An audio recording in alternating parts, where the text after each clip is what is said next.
আমরা কি পূর্ব পরিচিত? তুমি ঠিকই বলেছ। আপনার কথা অনেক শুনেছি।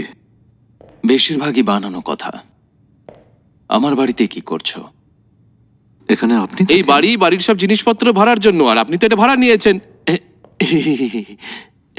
তুমি আবার কখনো এলে কাকা? এই তো ফিরলাম। কাকা মানে আগামী 20 বছর তো এই বাড়িটা খালি থাকবে।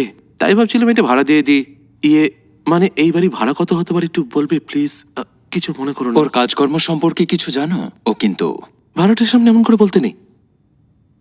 ওনার চেন রেস্টুরেন্ট আছে। কিছু মনে করবেন না, আমার কাকা একটু পুরনো আমলের মানুষ। কফি খান না? ও,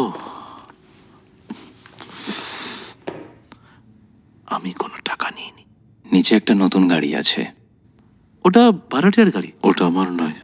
আর সব টাকা দেওয়া হয়ে গেছে।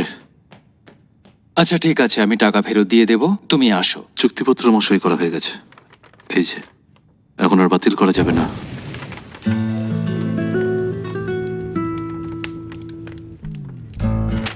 আশা করি ইম্পর্টেন্ট কিছু নয়। ওটা শুধুমাত্র একটা কপি, আসলটা রিয়েল এস্টেট অফিসে।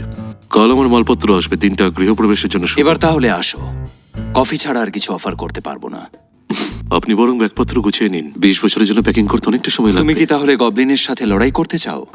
হ্যাঁ, গ্রেন রিপারের সাথে কন্ট্রাক্টে মানে বোঝো তুমি? বাড়ির বদলে আমি কি ওই ছেলেটাকে নিয়ে যাব নাকি? আর কোনো উপায় নেই। এই ঘরগুলোর মধ্যে একটা নিন, নিজের বাড়ির মতোই থাকুন। বাড়িটা আমার না আমার। একজন গোবলিনকে তার বাড়ি থেকে তাড়াতে চাইছেন, চেষ্টা করে দেখুন।